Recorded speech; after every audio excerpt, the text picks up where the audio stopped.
Shalom and welcome to another in our series of podcasts from Temple Beth Am, a dynamic center for conservative Judaism in Los Angeles.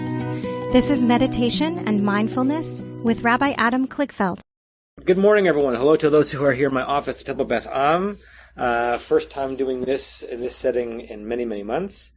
Hello to those who are joining by Zoom.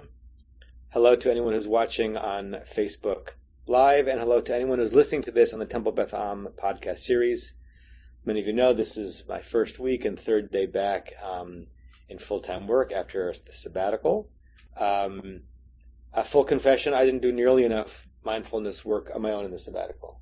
It wasn't the focus, and I didn't hold myself to the discipline that I wanted to and ought to have. So it's both wonderful to be back in a presenting offering mode and also into a rhythm that is going to encourage, maybe even demand in me to get back into a more regular practice. I began this sabbatical on a meditation retreat. I took my daughters on a meditation retreat to explore a different kind of meditation, a different methodology that we're going to do a little bit of today, which is not particularly Jewish. So, spoiler alert: this one is not going to be connected to the parsha or a text. It's not like one couldn't; it just isn't at the core. And then the sabbatical just went in many different directions, as some of you will hear about over Shabbat. So this is a nice return to this room, to these faces, to this setting,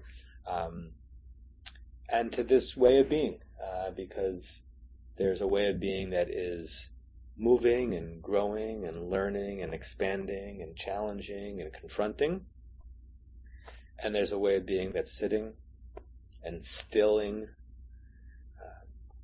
basing and grounding. The week-long retreat that I did was with a meditation teacher that I'd heard about named Paul Douglas, D-U-G-L-I-S-S, not the normal way that Douglas is spelled, who's been teaching around the country and the world actually for many, many decades. He's a trained physician who has expanded his professional life into the world of meditation, and he's developed something which sounds very prosaic. It's called heart-based meditation, to which your initial response might be, well, what does that mean, heart-based? Heart, the organ, heart, the emotions. It took a week for us to understand what he meant by it. But at the core of it is a 4-step descent from the external to the internal to arrive at a place very quickly in a meditation that once you arrive there through the steps, the idea is that you should be able to arrive there without the steps. I'll say that again. I'm going to lead you into the steps, and the goal is to be able to locate that in an instant if you needed to. And it's not a physical place. It's a conceptual place that he calls the heart space because of all the things that we attach to the notion of the heart, not just the blood pumping, but as the seat of emotion, even though in the ancient world they didn't think of the heart as the seat of emotion.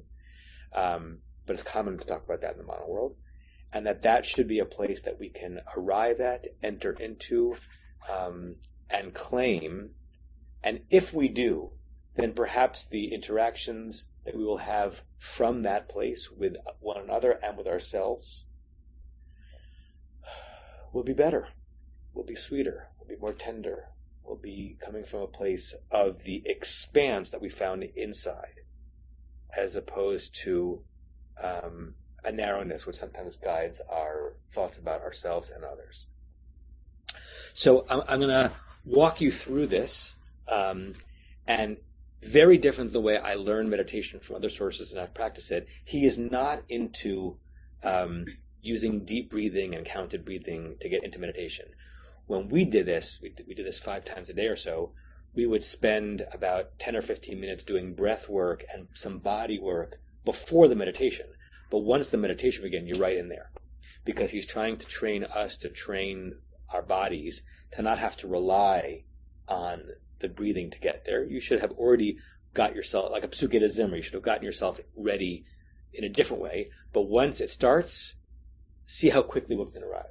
So we're going to try that, and it may or may not work for you. And again, I worked on this for a week, and when I was done, I had not come anywhere close to mastering it at all. So I don't pretend that the next 15 minutes are going to be, great epiphanies for anybody. But it's a taste of a different way of doing it, and it might be something that I'll incorporate here and there in my own practice and with all of you. Okay. With that in mind, I invite you to close your eyes. And I want you to imagine the place on your body which is right around the curve of your left shoulder blade. The curve, the internal curve. The curve of the shoulder blade is closest to the spine.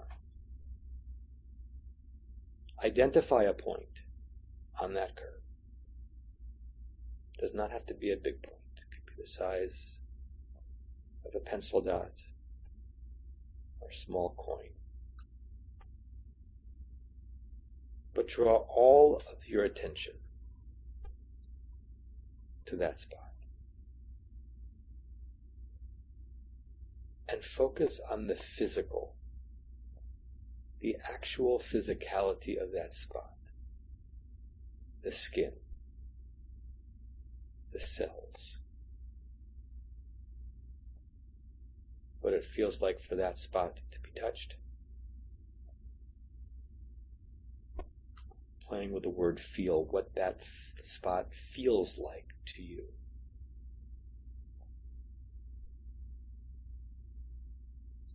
And if your mind strays or wanders, just coming back to that spot on the purely physical level. Where is it? What does it feel like? If all of your body sensations for these moments were centered on that spot, what would it be like?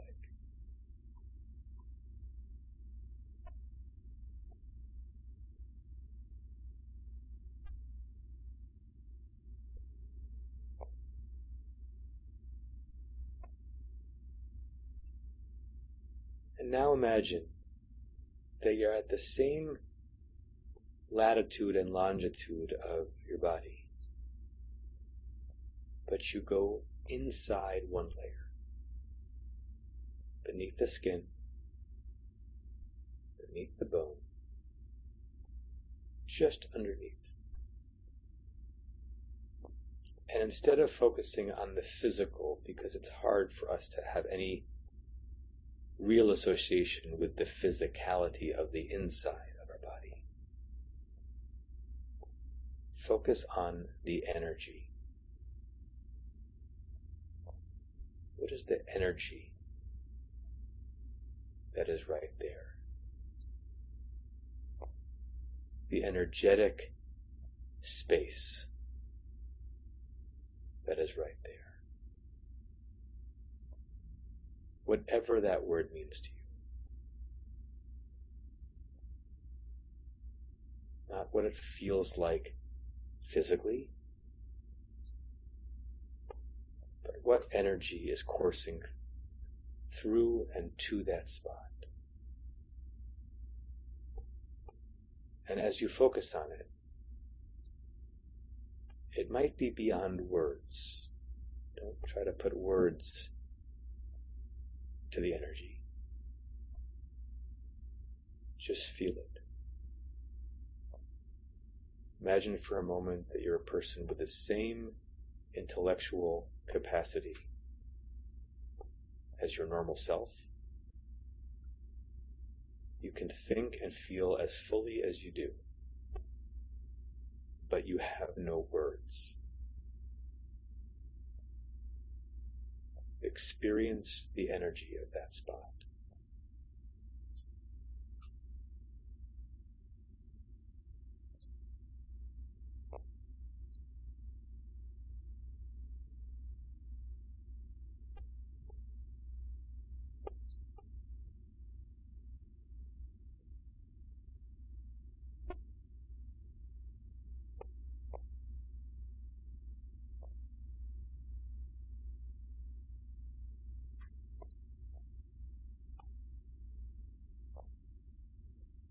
And now you dig one layer deeper. You're underneath the skin and the physical. You're underneath the vibrations of the energy. You're another centimeter or inch deeper into that spot, past the fibers of muscle and sinew, near the physiological place, the anatomical space of where your heart is. And rather than focusing on the physicality of that spot, or the energy of that spot, attach yourself to the emotions of that spot.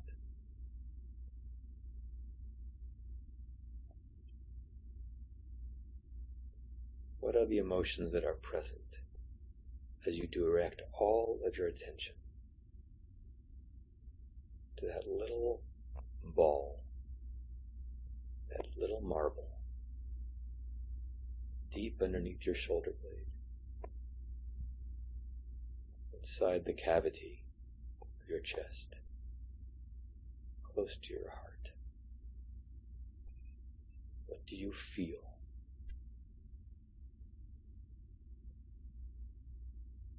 What emotions are present?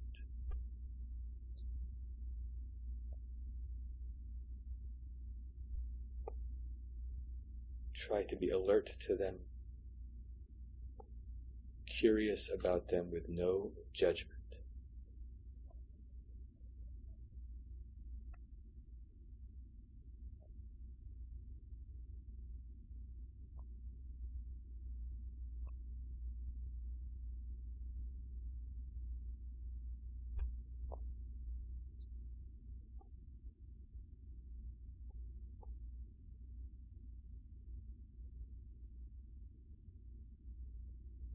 And the hardest jump, but the one that this method is trying to invite us to get to actually immediately, beneath the physical, beneath the energetic, deeper than the emotional. Imagine you are entering an actual zone located deep within you in that part of your body. The heart space. A zone that you arrived at through a miniature boring hole.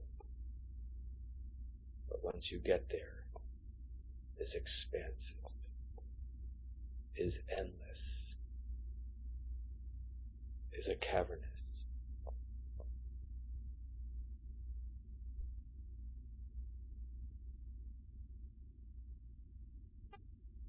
In your heart space, you are under and beneath the material part of your body. You are under and beneath the energetic zone.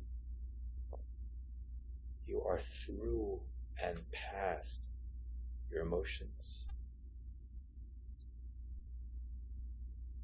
And you're in a sea of serenity, of love,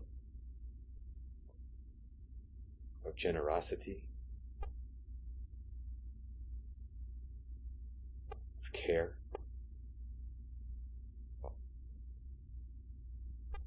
That you have found, that you have located, that you have excavated deep within you. That's actually always there.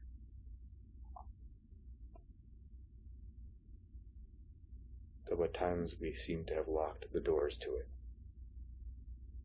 or forgotten the path, or lost the key.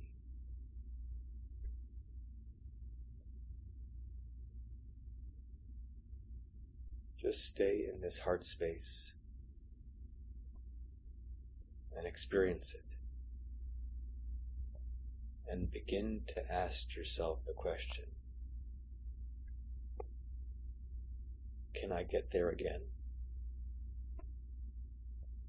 in 4 steps. 3, 2, 1. Can I get there reliably? And who am I when I speak and when I act from that place?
If you like, you can come back through the layers that you descended into, or just pop out. Seeing if you can render yourself a Hansel and a Gretel who knows the pathway back. And we'll conclude with our traditional closing meditation prayer, which I'll share on the screen. How to share. Okay, we'll say this 3 times. May we and all beings have happiness and the causes of happiness. May we all be free of suffering and the causes of suffering. May we all experience true happiness that has no taint of suffering. May we live in great equanimity, free from burdening attachment to loved ones and contempt for others, but rather with compassion for all. May we and all beings have happiness and the causes of happiness. May we all be free of suffering and the causes of suffering. May we all experience true happiness that has no taint of suffering. May we live in great equanimity, free from burdening attachment to loved ones and contempt for others, but rather with compassion for all. May we and all beings have happiness and the causes of happiness. May we all be free of suffering and the causes of suffering. May we all experience true happiness that has no taint of suffering. May we live in great equanimity, free from burning attachment to loved ones and contempt for others, but rather with compassion for all. Wish you all a shalom, a Shabbat shalom, namaste. It's good to be back with all of you in all the different settings that we get to share experiences. You have been listening to another in our series of podcasts from Temple Beth Am, a dynamic center for conservative Judaism in Los Angeles. If you enjoy these podcasts, we invite you to write a review on the Apple Podcast site or wherever you get your podcasts. For more information about Temple Beth Am Los Angeles, go to tbala.org.